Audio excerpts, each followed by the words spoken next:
Gracia y paz, amados hermanos. Miren atentamente este vídeo y atentos al comentario que haremos a continuación. Yo llamo a un hombre se llama Roberto. Tú, hombre, caes muchas veces en depresión y en cama. ¿Quién es? Roberto. ¿Vos sos? ¡Wow! ¿Vieron cómo el espíritu me guió hasta ahí? Así, muérdese. ¿Cuánto aplauden a Cristo? Tráelo hasta acá. Santo. Tráelo hasta acá. ¿Qué le dije recién? Cuando hablamos en lengua, hablamos misterio con Dios. Eso significa que recibimos la dirección divina. ¿Qué dijo Pablo? Vivimos en el Espíritu, andamos en el Espíritu y somos guiados por el Espíritu. Entonces, yo me voy para allá, pero el Espíritu dice, ve para allá. Miren cómo está Roberto, ¿no son las características de lo que el Señor dijo? Sí, ¿verdad? ¿Hace cuánto que estás así? Hace 2 años. Y salí con una persona que no sabía que era mi compañera. Y me embrujó. Te embrujó. ¿Cómo es tu nombre? Juan. Y este es... Roberto. ¿Por qué Roberto? No lo sé, Rick, parece falso. Como verán, se trata del reconocido apóstol José Duarte, un hombre que en Paraguay está llenando templos con multitud de personas, pero no precisamente por la predicación de la palabra y no precisamente por las enseñanzas bíblicas profundas o el desglose que hace de las escrituras, sino por sus adivinaciones y supuestos milagros. Uno de los hombres más peligrosos que actualmente se encuentran en Paraguay y que simplemente demuestran la ignorancia de muchísimas personas.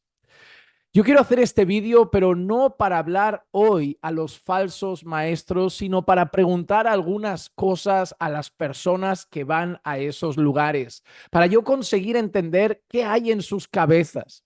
Porque yo entiendo lo que hay en la cabeza del falso maestro. La Biblia lo dice.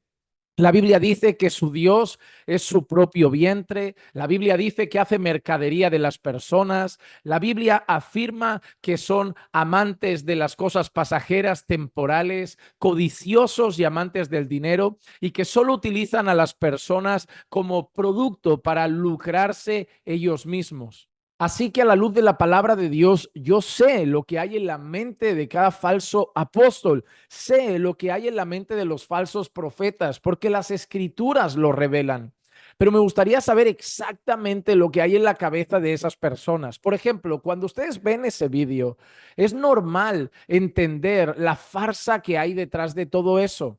Vemos como el hombre que teóricamente debía llamarse Roberto, al final afirma que se llama Juan, y él rápidamente, porque esta gente es un poquito espabilada, rápidamente le dice, no, Roberto, ¿por qué Roberto? Y esto al final se traducirá en que, bueno, es que me llamo Juan Roberto, o es que me llamo Roberto Juan, o es que Roberto era el apodo que me ponían en la infancia, o es que Roberto es el nombre con el que me querían llamar mi abuela. Pero algo se inventará para decir que él no se ha equivocado, porque curiosamente sacó al hombre diciendo, mira, cumple todo lo que Dios ha revelado. Mira, yo iba para allí, pero el Espíritu Santo me dijo para allá. Óyeme, ¿cómo se llama usted? Juan. ¿Cómo que Juan? Roberto. No, Juan. Pero bueno, al final manipulan a las personas y algunos son simplemente hombres contratados y teatreros para que ellos sigan haciendo su show y espectáculo y que les sirva de gancho y anzuelo para atraer a multitud de personas sin juicio y sin discernimiento.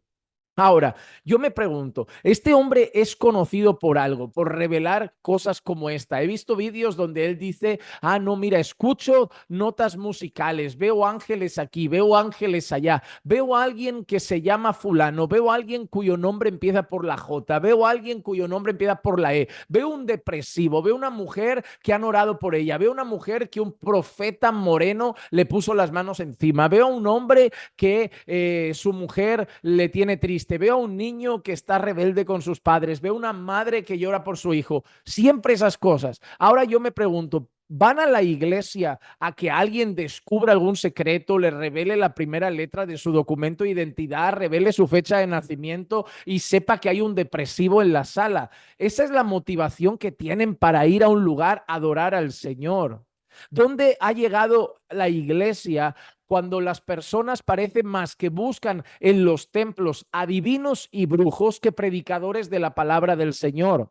¿Saben por qué las personas salían al desierto a escuchar a Juan el Bautista? No era por su multitud de milagros y no era porque revelaba cosas ocultas, ni el nombre de la vecina, ni la depresión de fulanito. Era porque predicaba la palabra, porque anunciaba la llegada de Jesucristo y bautizaba a las personas para arrepentimiento de pecados.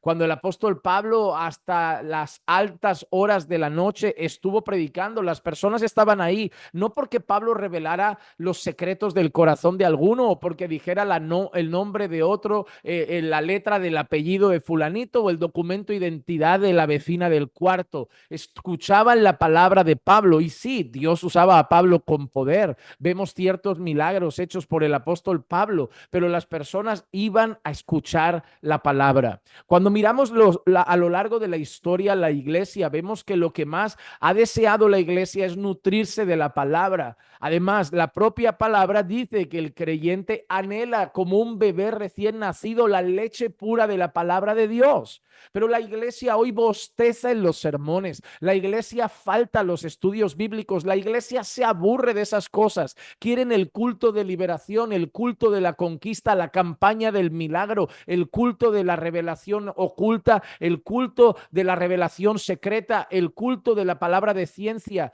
Las personas ya no quieren escudriñar las escrituras y por eso muchos de ellos están en sectas con título de iglesia evangélica. Ahora, déjame hacerte una pregunta. ¿Por qué tú no eres adventista y eres evangélico? Dirás, porque no creo en esto, esto y esto. ¿Por qué no eres mormón? ¿O por qué no eres católico romano? ¿O por qué no eres testigo de Jehová? ¿O por qué no eres musulmán? ¿O por qué no eres judío? ¿Por qué no eres hinduista? ¿Por qué no eres budista? ¿Por qué no te haces Hare Krishna, brujo, santero o chamán? Y tú me dirás, no, porque todo eso es pecado, todo eso está mal. Pero ¿qué te dice a ti que eso está mal? ¿Qué te dice a ti que eso es pecado? ¿Qué te dice a ti que esa religión es falsa? Y me vas a decir, Juan Manuel, la palabra de Dios. Ellos dicen esto y la palabra de Dios lo prohíbe. Ellos adoran esto y la palabra de Dios lo prohíbe. Ellos dicen esto de Jesús y la palabra de Dios lo prohíbe. Perfecto. Me estás diciendo que lo que separa una falsa religión, una falsa iglesia de la verdadera, es la predicación de la palabra de Dios. Por lo tanto, si tú vas a un lugar donde no hay fiel predicación de la palabra de Dios, donde te pasas el día escuchando sueños, revelaciones, gente que ha ido al cielo, ha bajado al infierno, ha salido del cuerpo, se ha extrapolado, el Espíritu Santo de golpe le ha soplado algo, Dios le ha revelado un misterio en lugar de la palabra de Dios. Déjame darte una noticia, puedes estar en una falsa iglesia como cualquiera de esas falsas religiones porque no hay palabra de Dios. Así que yo te pregunto una cosa, ¿qué buscas? Porque yo recuerdo las personas aquí en España, sobre todo los viejecitos, más las viejecitas, iban a las mujeres a echar las cartas del tarot, a la bola de cristal. ¿Y qué hacían esas brujas, esas adivinas, esas pitonisas? Te decían, ¿hay alguien enfermo en tu familia? ¿Hay alguien triste en tu casa? ¿Estás pasando por un problema económico? Yo veo que vas a vivir en otro lugar, yo veo tu futuro, yo veo que vas a hacer eso, yo veo que viene un marido, yo veo que te vas a curar, yo veo que viene una enfermedad, yo veo que viene eso. Y la gente ahora ha salido de ahí, dice, no, yo no voy a la divina, yo no voy a la pitonisa, yo no voy a la del tarot, pero voy a una iglesia evangélica a que hagan lo mismo. No hay bola de cristal, ya no hay cartas del tarot, ya no me leen la mano, ya no me echan el romero, ya no me leen el pozo del vaso, pero es Dios me ha mostrado, Dios me ha revelado, Dios me ha dicho, el Espíritu Santo, he tenido un sueño, hay alguien aquí, hay una persona así. Es exactamente lo mismo. Las personas, multitud de personas van a las iglesias no en busca de la palabra de Dios, sino en busca de sueños, revelaciones. Así que yo tengo que decir algo. Hay falsos pastores, hay falsos apóstoles, hay falsos profetas, pero también hay falsos creyentes. Y ya basta de victimizar a esas personas. Oh, pobrecitos ingenuos. Algunos son ingenuos.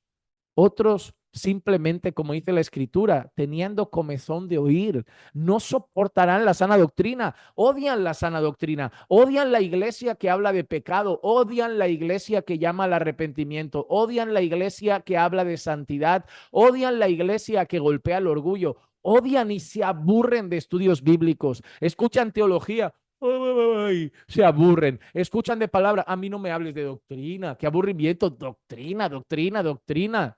Pero Pablo le dice a Timoteo, cuídate de ti mismo y de la doctrina. En cuanto a ti, predica lo que está de acuerdo a la sana doctrina. Timoteo, predica a tiempo y fuera de tiempo. Timoteo, redarguye, exhorta, corrige con instrucción. La palabra de Dios es el fundamento de la iglesia, es lo que nos separa de las falsas religiones. La iglesia es columna y sostén de la verdad, no columna y sostén de sueños, no columna y sostén de revelaciones, no columna y sostén de éxtasis y visiones, es columna y sostén de la verdad. El llamado principal es predicar, el llamado principal es la enseñanza, el llamado principal es la instrucción bíblica. Id por todo el mundo y predicad el evangelio a toda criatura. Haced discípulos de todas las naciones, enseñándoles a guardar todo lo que os he mandado. Es la misión. Pero los falsos creyentes no quieren eso.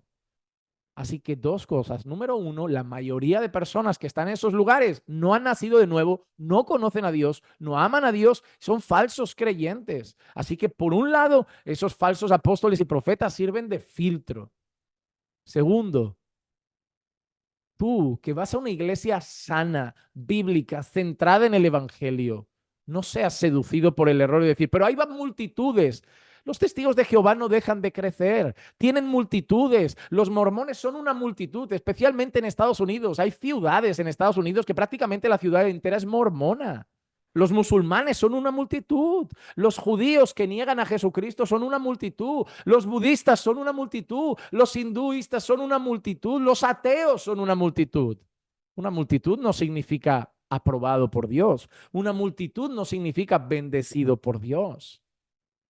Muchos son llamados, pocos son escogidos.